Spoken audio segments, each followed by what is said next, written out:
Et voilà, une serre pas chère. On est essentiellement de la récup. 3 arceaux, une bâche. La bâche est presque neuve. Les pignons fabriqués avec des bouts de litho et du plastique tiré. Et une petite porte très simple qu'on enlève si on a envie. Alors, optimiser la serre, même une structure si simple comme ça. Il faut regarder tout de suite les bordures, les edges, comme on dit en anglais. Parce qu'une tunnel comme ça, quand il pleut, l'eau, elle va là, en bas. Alors, pour que le bâche ne s'en va pas, il est enterré à 30 cm de profondeur. Donc, ce tranché, c'était creusé à 30 cm, le bâche mis en bas et le terre mis par-dessus. Pareil de l'autre côté, pour que le bâche soit bien tendu et que ça ne va pas avec le vent. Donc, quand il pleut, ici, côté sud, on a une énorme opportunité pour faire quelque chose. Donc, quelques morceaux de bois, un peu de foin, encore de la terre. Et là, de la belle compost qui sort de nos toilettes sèches de l'année dernière. Et là, on va planter des fraises. Il va toujours avoir de l'eau. On va être au soleil, dans une terre riche. C'est nickel. Alors, à l'intérieur, voici les ouvertures. Un bout de latte, une vis. Un bout de latte, une vis et on enlève la porte. Bon, c'est le début de saison. La serre, elle est fonctionnelle depuis que 15 jours. Dedans, les planches, on a fait, essaye de faire comme un trou de serrure modifié. Je recule pour que vous voyez. Donc, à droite, de la terre pour planter, dans le fond, de la terre pour planter, et à gauche, la bande elle est plus large parce que mon allée n'est pas centrale, donc il y a ces deux pointes pour accéder au maximum dans la terre sans marcher dessus.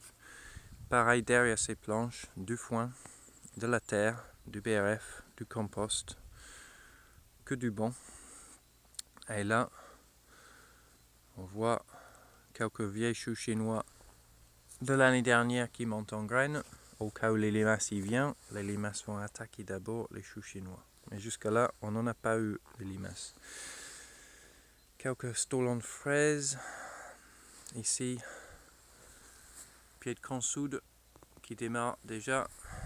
Ces deux pieds de consoude vont nous donner énormément de matière pour mulcher. Et là, quelques sillons de radis, carottes et oignons blancs, tout mélangé, tout semé le même jour. Après, ça va être tout remplacé par les pieds de tomates.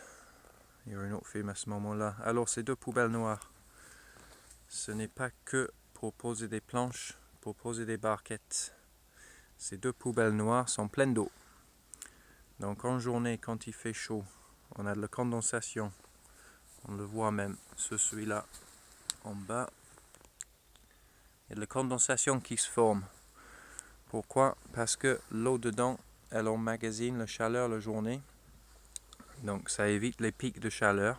C'est très léger comme effet, mais ça marche quand même. Et elle restitue la chaleur la nuit. Donc ça régule un peu les fluctuations de température qu'on peut avoir dans une serre. Et nos plantes à démarrer sont posées par-dessus.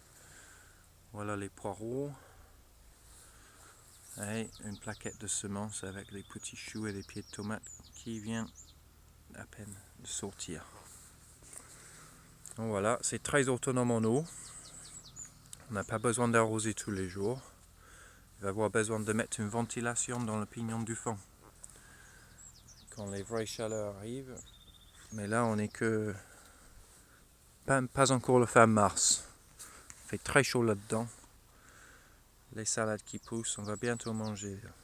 Salade et radis, d'ici 10 jours, on mange.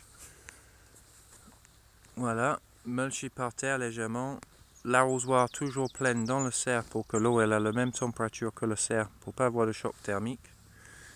Et à l'extérieur, optimisation du zone entre le cerf et son environ. Créer encore une petite opportunité pour avoir encore des choses à manger sans rien faire. Côté nord, nord-ouest, mettre des salades en plein été, comme ça, ils vont pas monter en graines. Tout ce qui est susceptible à monter en graines, la roquette, pénible, dès qu'il fait chaud, ils montent en graines là, plantez la roquette là derrière, il va y avoir de l'eau qui arrive automatiquement, chaque fois qu'il pleut, ça va être emmagasiné dans l'humus qui est là, et ils vont être à l'ombre, et là ici, plein soleil, pour profiter pour faire des fruits rouges. Voilà, merci, au revoir.